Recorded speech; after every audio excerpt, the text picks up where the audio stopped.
Mais ce que je voudrais surtout vous dire dans cette affaire, c'est que ce ne sont pas des héros. Les personnalités qui sont là se sont effondrées entre-temps, certains ont fait de la déprime, des tentatives de suicide. Je vous raconte tout ça, pas pour vous incliner à la pitié, hein, encore que, mais pour qu'on comprenne et que ceux qui sont peut-être, qui peuvent le dire à d'autres, qu'on connaisse, qui se laissent influencer par les idées racistes, anti-musulmanes et xénophobes, ce méli-mélo confus d'idées non moins confuses, chauffés à blanc par des Zemmour, Le Pen et compagnie, quand ce sont des jeunes gens qui aussitôt se mettent en tête d'aller faire je ne sais quelle démonstration de force correspondant à leurs idées, c'est leur vie qu'ils détruisent. Hein. Le chef de cette bande, il avait 21 ans au moment où il a organisé tout ça, il a pris 10 ans. Le suivant, il en avait 24, il a pris 5 ans.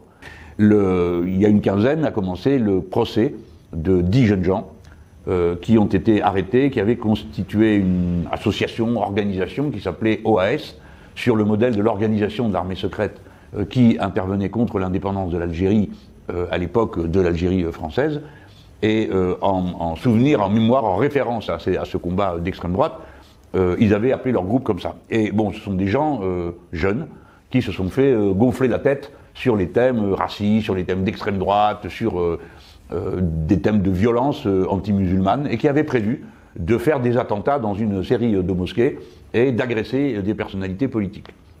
Alors les deux personnalités politiques avaient été citées par la presse, hein. Nous on n'avait rien demandé, hein, parce que je le rappelle, parce qu'il y en a certains qui disent que c'est tout juste si j'étais pas content qu'on me citait dans cette histoire. Non mais il faut quand même revenir dans la réalité. Hein. Je connais aucune personne que ça réjouirait de dire qu'il est prévu contre elle un attentat, ce qui était le cas pour ce qui me concerne, au lance-flammes et au lancement de grenades, hein, parce que c'est de ça dont il était question. Et M. Castaner, l'ancien ministre de l'Intérieur et actuel président du groupe La République En Marche, lui aussi était menacé, et lui il s'agissait de lui couper la gorge. Un des protagonistes de ce complot étant même allé surveiller ses heures d'entrée et de sortie devant sa maison dans le village dont il est le maire. C'est pour vous dire qu'il y avait là quelque chose d'inquiétant, et le premier a été arrêté fin juin, et tous les autres ont été arrêtés au mois d'octobre. Alors bon, comme mon nom était apparu, et pas qu'une fois, et pas que dans un journal, eh bien bon, moi je m'étais ému de la situation, j'ai demandé ce qui se passait, comment ça se faisait qu'un président de groupe d'opposition, bon, il n'est pas alerté quand il y a une tentative d'assassinat contre lui par une personne, puis par 9 autres, hein, donc 10 personnes qui veulent vous tuer, il me semble que ça mérite d'être signalé. Alors j'avais demandé d'être partie civile, et ça avait été accepté, puis refusé ensuite. Et le procès ayant eu lieu, j'ai demandé à être partie civile, enfin mes avocats ont demandé ça, parce qu'on estime que quelqu'un qui est victime d'un projet d'attentat est victime, ce qui jusqu'à présent n'était pas considéré comme tel. Alors bon, on voulait faire avancer cette jurisprudence, mais vous voyez que ça a de l'intérêt dans le contexte dans lequel on est placé aujourd'hui, avec une recrudescence très forte des menaces d'attentats par l'extrême droite, avec des scènes qui sont violentes, qui apparaissent dans plusieurs villes du pays. Vous vous souvenez qu'ici même, j'avais mis en garde il y a 2 ans, sur le fait que dans certaines villes du pays, des groupes d'extrême droite procédaient à je ne sais quelle vérification dans les autobus, etc. Je l'avais dit ici même.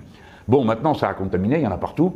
Il y a même des endroits en Europe où c'est d'une violence absolue. Là, par exemple, en Italie, le syndicat CGIL a eu une attaque armée, hein, une agression par les groupes d'extrême droite, et on observe ça dans plusieurs pays d'Europe. Et en France, il y a eu récemment 2 attentats déjoués par les services de renseignement intérieur qu'il faut féliciter parce qu'ils ont bien fait leur boulot, de gens qui réellement comptaient faire de l'action de masse en matière d'attentats et d'agressions. Évidemment, le plus souvent, davantage même que des personnalités politiques, ce sont les mosquées et les musulmans qui sont visés. Hein.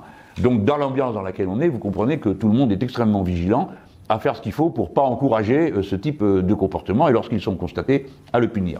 Alors là, c'est ce qui s'est passé. C'est-à-dire que le jugement est rendu, peut-être y aura-t-il appel, mais en tout cas le jugement est rendu,